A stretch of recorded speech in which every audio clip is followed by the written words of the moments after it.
ఏ రాష్ట్ర రైతులు నష్టపోకుండా అందరి శ్రేయస్సు కోసం సంప్రదింపుల ద్వారా సమష్టి నిర్ణయాలు తీసుకునేలా కృషి చేద్దామని ఆంధ్రప్రదేశ్, తెలంగాణ, కర్ణాటక రాష్ట్రాల జలవనరుల శాఖ మంత్రులు నిర్ణయించుకున్నారు.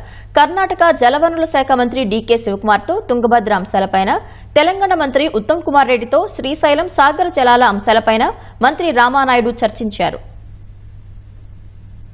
రాజస్థాన్లోని ఉదయ్పూర్లో అఖిల భారత స్థాయి జలవనరుల మంత్రుల సమావేశం సందర్భంగా రాష్ట మంత్రి నిమ్మల రామానాయుడు, తెలంగాణ మంత్రి ఉత్తమ్ కుమార్ రెడ్డి, కర్ణాటక మంత్రి డీకే శివకుమార్ బుధవారం సాయంత్రం సమావేశమయ్యారు.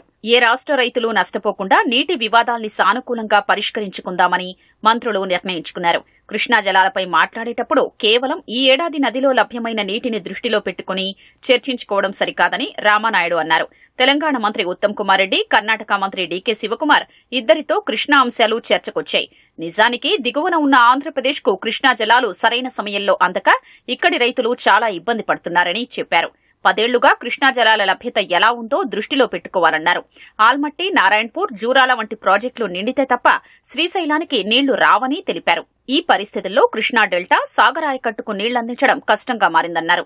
శ్రీశైలం, నాగార్జున సాగర్ జలాశయాల్లో ఉన్న నీటిని వినియోగించుకునే విషయంలో తెలంగాణ, ఏపీ అధికారులు సమన్వయం చేసుకోవాలని సూచించారు. 2 రాష్ట్రాల రైతులకు ఇబ్బంది లేకుండా, తాగునీటికి సమస్య రాకుండా ఈ నీటిని సమర్థంగా పరస్పర అంగీకారంతో జూన్ వరకు సరైన ప్రణాళికతో వినియోగించుకుందామని మంత్రి రామానాయుడు ఉత్తమ్ కుమార్ రెడ్డితో చెప్పారు.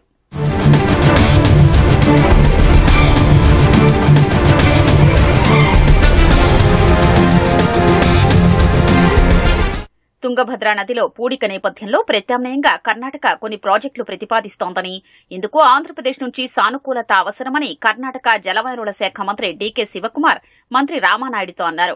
దీనిపై ముఖ్యమంత్రి చంద్రబాబును కలుస్తామని, అపాయింట్మెంట్ కావాలని తెలిపారు. తొలుత ఈ ప్రతిపాదనలపై 2 రాష్ట్రాల అధికారుల స్థాయిలో సమావేశాలు నిర్వహించుకుందామని రాష్ట మంత్రి రామానాయుడు ప్రతిపాదించారు.